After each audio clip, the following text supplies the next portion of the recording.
Cara menggunakan SPSS. Berikut sejarah SPSS. SPSS dirilis di versi pertama yaitu pada tahun 1968 setelah dikembangkan oleh Norman Honey dan C. Hadley Hull. Norman ini sendiri yaitu seorang ilmuwan politik pasca sarjana di Stanford University. Mereka melakukan sebuah proyek dengan seorang profesor ilmu politik. Dalam proyek tersebut, mereka membuat sebuah software dan merilis sebuah software yang diberi nama SPSS. Pada awalnya, SPSS hanya digunakan untuk analisis statistik ilmu sosial.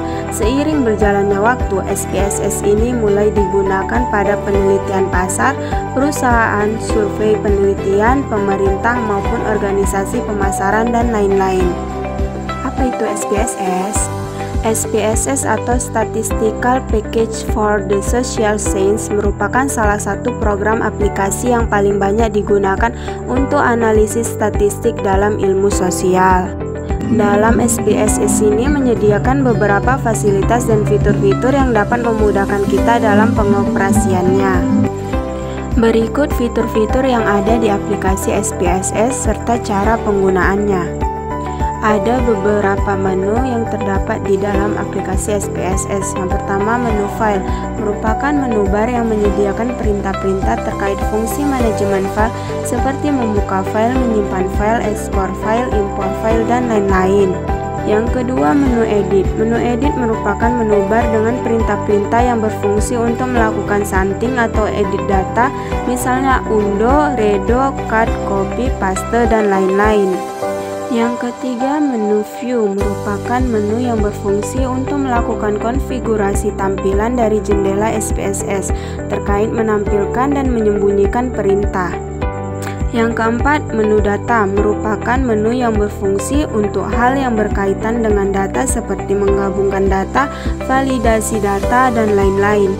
Kelima, menu transform merupakan menu bar yang berfungsi untuk melakukan transformasi variabel terkait pembentukan variabel baru dari variabel-variabel yang sudah ada.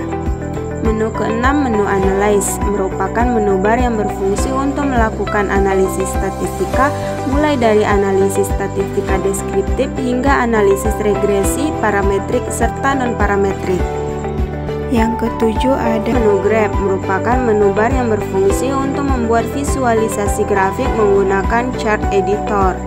Kedelapan, ada menu utilities merupakan menu bar yang berfungsi untuk menampilkan informasi, data, serta menjalankan script.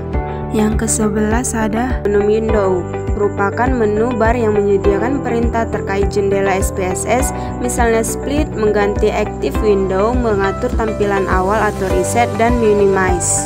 Dan yang terakhir ada menu help merupakan menu bar yang menyediakan informasi dan bantuan penggunaan perangkat lunak SPSS. Nah, ada beberapa toolbar pada SPSS yang merupakan kumpulan shortcut perintah berupa ikon yang dapat mempercepat pekerjaan terkait beberapa fungsi menu bar pada SPSS.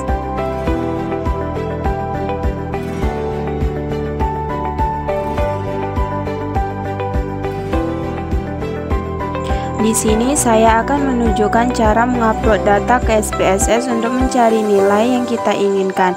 Pertama, kita bisa membuat datanya langsung di SPSS atau membuat di Excel lalu di copy ke SPSS di sini. Di sini saya sudah membuat datanya secara langsung di SPSS. Lalu kita ke variabel view. Di variabel view kita mengubah nama desimal menjadi 2 ke 0 dan label nama kita ubah menjadi A, B, dan C. Setelah kita mengubah nama desimal dan labelnya menjadi yang kita inginkan, lalu ketik analis, lalu di sini saya menggunakan deskripsi statistika, lalu pilih yang frekuensi, nanti akan ada muncul seperti label yang tampak di layar. Lalu pindahkan ke yang frekuensi ke variabel, lalu ketik statistika, pilih nilai yang kita inginkan.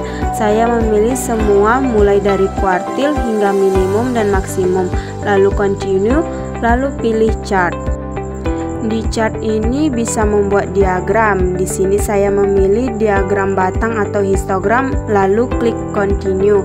Klik OK. Setelah OK akan tampak hasilnya seperti pada gambar di layar. A few moments later.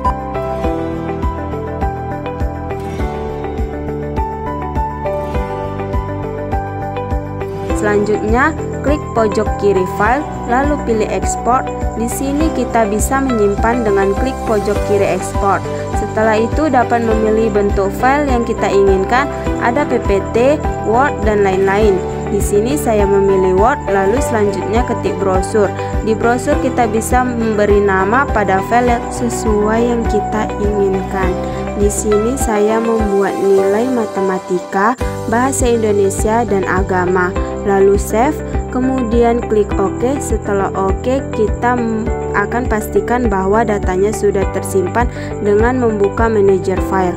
Ketik nama file yang sudah tersimpan, lalu file tersebut akan keluar dengan bentuk Word seperti gambar ini.